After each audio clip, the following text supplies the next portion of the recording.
Hello mga idol, another day of my motovlog. So ngayon, magkakabit tayo ng ano ito? 305mm shocks galing sa NMAX or Aerox yata sa tropa natin. So binili na natin to ng murang halaga lang mga idol. So 305mm to kasi nakakabit kay Popo ay 335. So ito yung sa tropa natin na 335. So ito nakikita siya na mas fresh tapos mas mababa 305mm para mas bumaba yung likod niya kasi sobrang taas mga idol. Kasi hindi ko pa sure. May show kasi dito sa amin malapit sa Santo Niño. Okay, Momon Moves yun na pa-show. So para lang gumanda ang tindig niya, binaba namin yung una niya. Tapos magpapalitan ng shock sa likod para bumaba din yung likod niya para magandang tindig. Tapos inalis namin ng visor kasi kung makikita nyo yan puro pekas na. So di-detailing namin yan bukas ng umaga. So kailangan ko muna ngayong araw magpalit nitong shock. Tapos mag-aalis rin tayo nito yan para medyo mukhang SB naman na contact para hindi lang masabi na Vans concept siya mga idol. So ito, magkakabit tayo ng 305mm na shocks. So intro muna tayo. 1, 2, 3, 4, 5, 6, 7.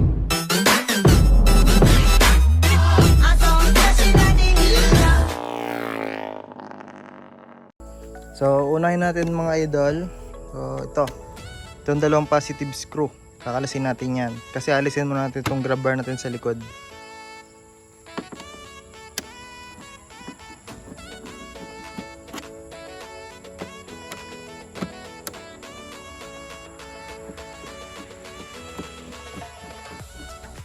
Tapos mga idol, para makalas natin to, so pupukpukin lang natin. Pupukpukin lang natin yung mga yan. So panoodin yung mga idol ang gagawin ko.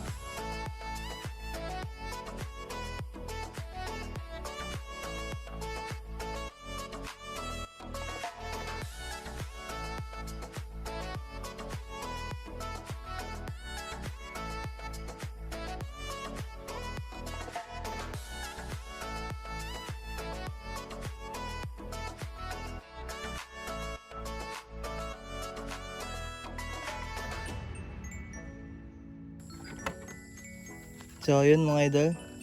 So ito ng mga idol yung clip nya. Yan. Tapos mga idol, may mapapansin kayo dito ang 12mm. Ito na sa dulo. Tsaka ito. Yan, apat yan. So kakalasin din natin yan. At saka itong positive screw. Yan, kakalasin natin. Para maalis natin itong grab bar.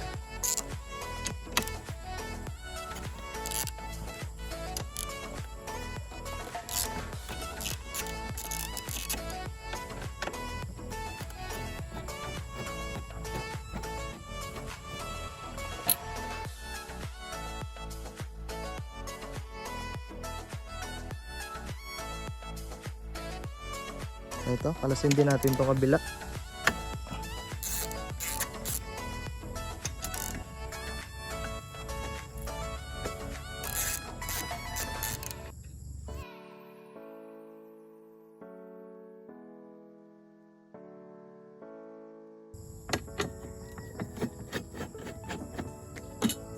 Tapos mga idol, alisin natin itong grab bar natin. So yun, ganun lang kadali. So syempre doon mga idol, para mas madali, kasi ang gagawin natin dito mga idol, alisin natin itong U-box natin para makalas natin yung mga in-shock natin na nasa ilalim. So para mas madali, alisin natin itong upuan natin mga idol. So 10mm lang naman yan. So ito, 10mm lang naman yan, dalawa. So kakalasin natin yan. Tapos dito, mga clip lang siya. Yan. Yan. Mamaya tuturo ko sa inyo paano alisin yung mga yan. So dito may kakalasin din tayo. So unang-una, ito munang ano natin, upuan.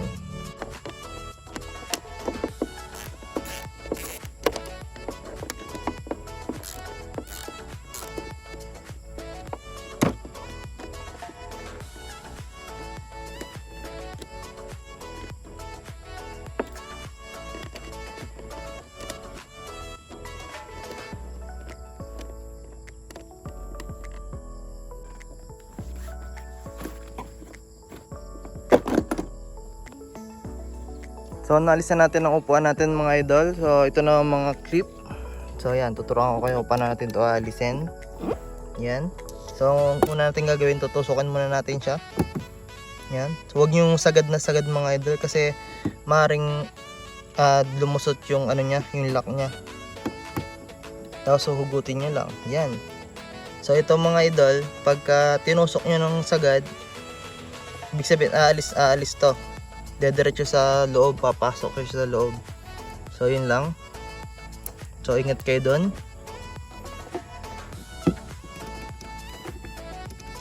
So ito, makakaranas kayo dito mga idol ng ganito na mahirap alisin. Yung muntik na.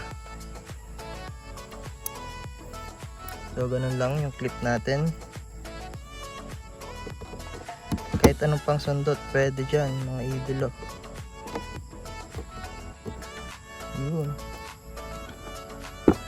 So huwag niyo iwawala to kasi pag nawalan kayo ng ganito pwedeng umingay or mag-vibratean yung mga kaha natin.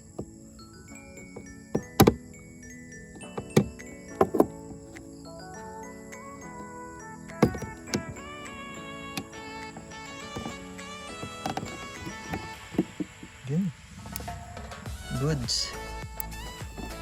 So pagkatapos niyan mga clip na yan, so itong dalawang 10mm. So pasensya na kayo, madumi yung motor natin. So bukas naman is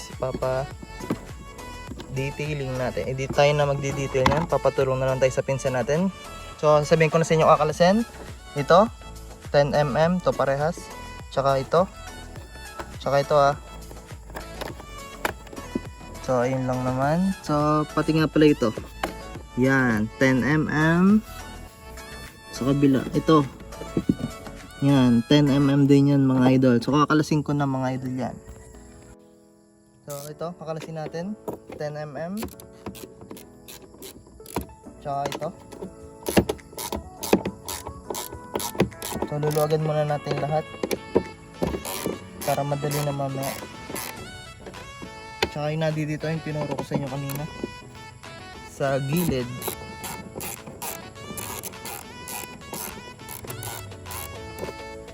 Puro 10mm sila mga idol.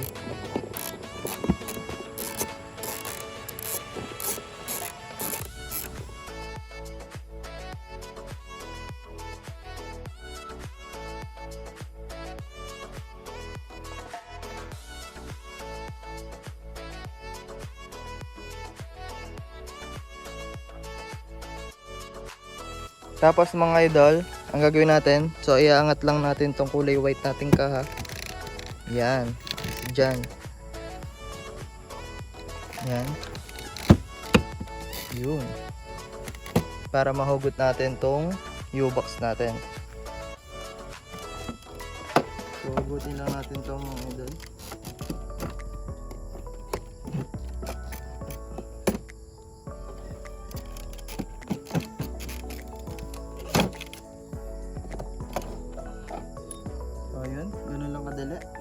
So yun, wala na yung U-box natin. So makikita nyo, sobrang dumi. So ito babrushing ko mamaya para malinis bukas pag sa show. Tapos ito, yan, 14mm to mga idol. So magkakalas tayo sa loob. Makikita nyo, meron dyang 14mm. Basta yung nasa dulo nito. So luluagin na natin ng 14mm.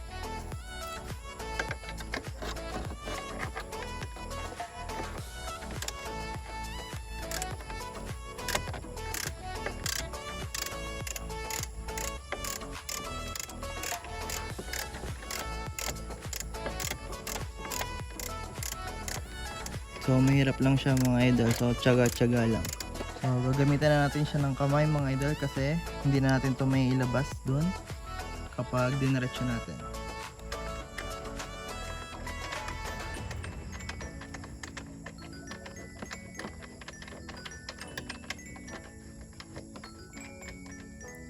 So ito na yun mga idol. So doon naman tayo sa kabila.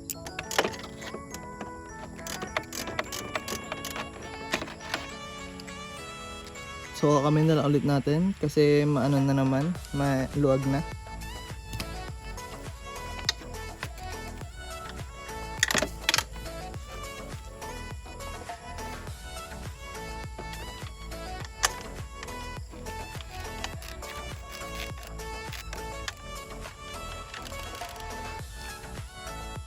madali kalisin mga idol ang shock sa likod kung walang kaha. Pero kaya naman natin magbaklas kahit nakakabit yung kaha. Medyo mahirap nga lang.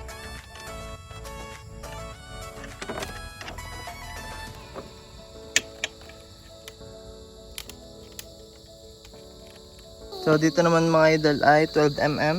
Yan. Kasi nakalasan natin yung sa ibabaw. So dito. Yan, 12mm din. So yan ito. So open ang gagamitin natin.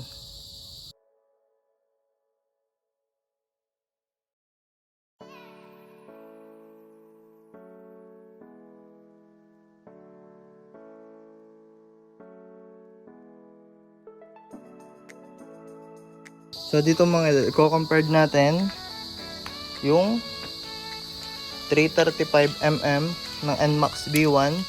Pang NMAX B1 kasi ito eh. Tapos ang 305mm ng NMAX B2 or Aerox B1 B2.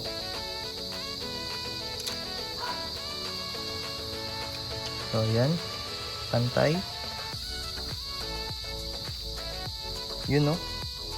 Halos parang 1 inch binaba. 30mm 335mm to, tapos 305mm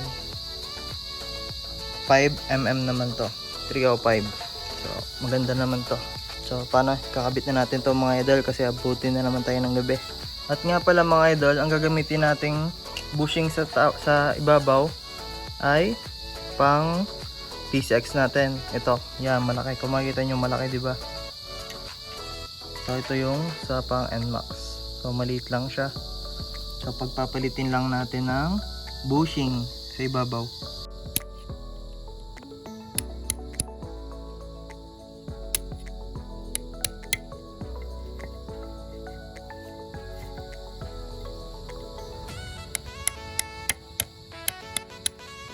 So, itong gagamitin natin mga idol.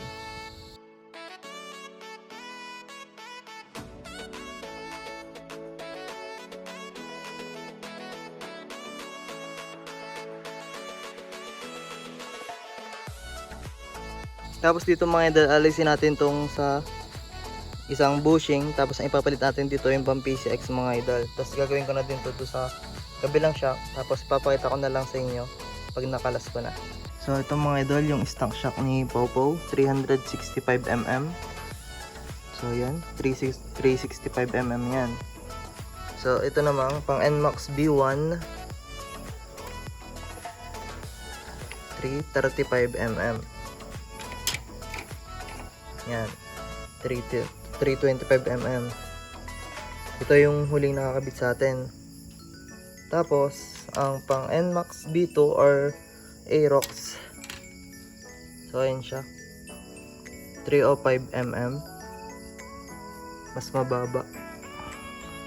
So ito yung kakabit natin kay Popo ngayon. Yan ang difference. Yan ang difference nila mga idol. So paano, nakakabit na rin naman yung mga bushing. Yan, so ikakabit na natin ito. So unahin natin mga idol kabit is itong nasa taas. So una natin kabit mga idol is itong nasa taas. So yan, dito.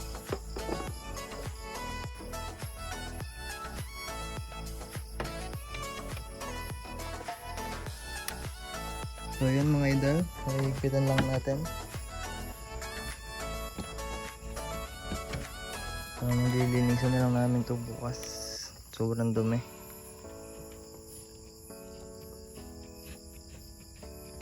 Yun, tapos higpitan ko na.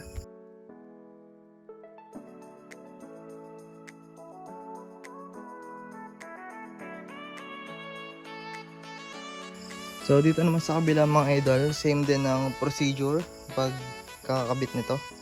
So yun, kakabit ka na.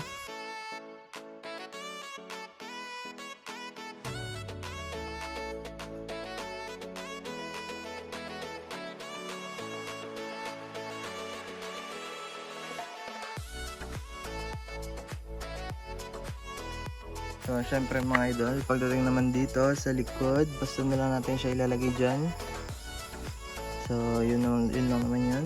So, ito mga idol, kakabit na natin yung shock sa likod. Bigat.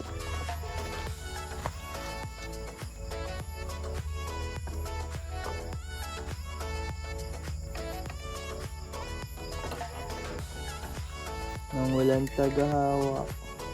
So, hindi ko alam mga idol kung nakikita nyo.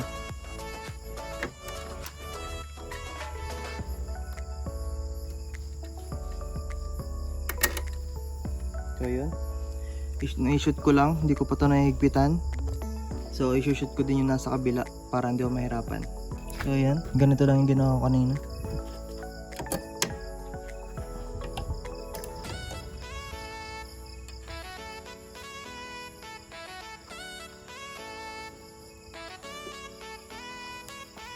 So yan, mga idol, higpitan na natin tong 12mm natin. Try ko upload to bukas. I-edit ko na mamaya magdamag. Wala na naman tulugan. Kasi bukas kung matutuloy tayo sa show, naka-vlog din yan. Tatry lang natin si Pow Pow. Malupit. May iba sa mata kasi wala nag-show dito na PCX sa amin. Bihira. Bandang Mabini pa or Kalatagan. Pero wala pa ako sa lamuhan na PCX. Kahit wala masyado pyesa. Hindi kasi abot ang sakit mga idol eh.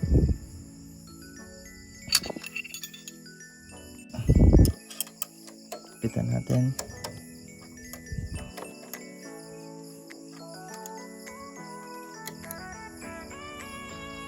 Yun. So kailangan natin ng malupit na panghigpit. Goods. So yun yung tayo niya mga idol. Pag 305mm. Yan. Baba ang likod.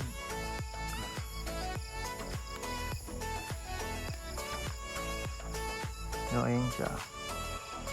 Makakabitan na natin ng U-box. U-box at upuan tapos goods na. So ngayon naman mga idol, babalik na natin yung U-box natin.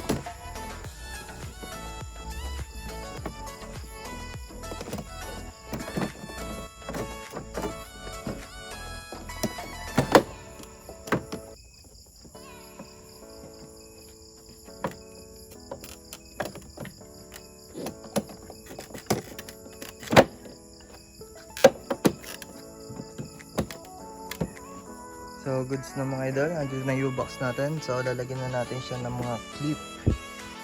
So lalagyan na natin siya ng clip. So ito, ang ganun siya. Yun. Ganun lang kadali. Yun. Tapos dito, yan, mahilig pa.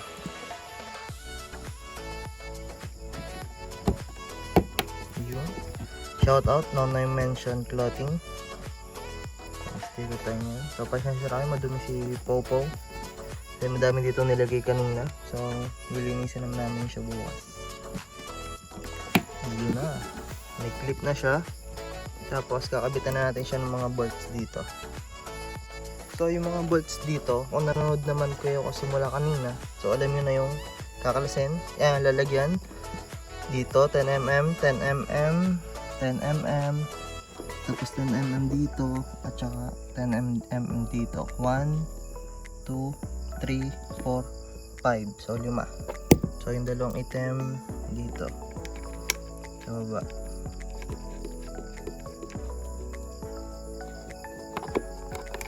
So hindi ko napapakita sa inyo kasi alam niyo na naman yan. Manalas natin kanina. Tsaka tinuro ko na din sa inyo kung saan magtutornilyo. Then yun, fast forward.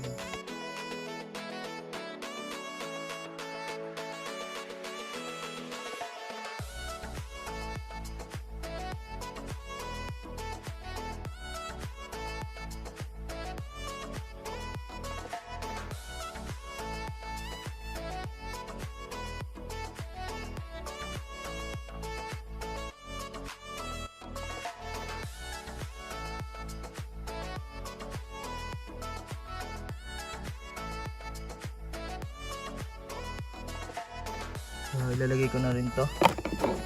Cover ng ano natin, battery. So, ayan, goods. Tapos, ang pinakahuli sa lahat, hindi ko na ilalagay itong grab bar natin sa likod kasi para magmukhang SB siya, mga idol. Kasi wala pa tayong masyado pyesa kay RR, kay Popo.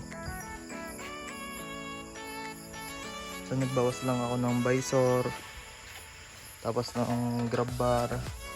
So, yung flat seat lang baw natin, mid-rise, tsaka tindig at tsaka ring set. Yun lang. Tatry lang natin mga idol, pero hindi ko pa sure kung matutuloy ako bukas. So bahala na, basta naka-ready na si Popo at lilinisin na lang. So paano? Lagyan na natin siya ng upuan.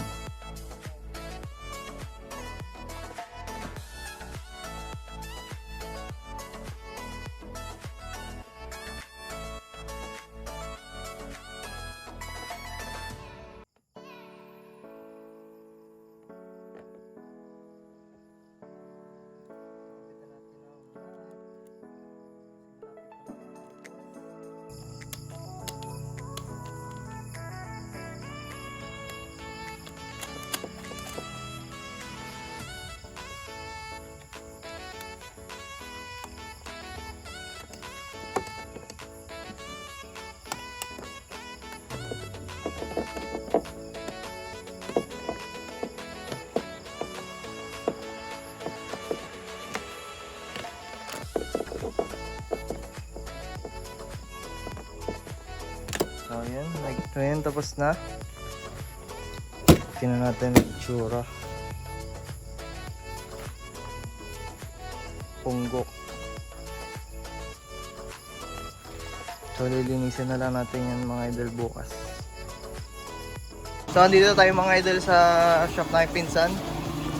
Yun, Ride Tune Performance. So dito yung sasali mamaya sa show. Ang tropa natin si Justin, parang gipod. So ito, sasali ito mamaya. Sasali din ito mamaya mga idol. So ako nililinisan na. So ito din, tatry lang natin. So abangan nyo sa susunod nating vlog yung show natin mamaya. So ito, i-upload ko na din to ngayon. 1, 2, 3, 4, 5, 6, 7, 8.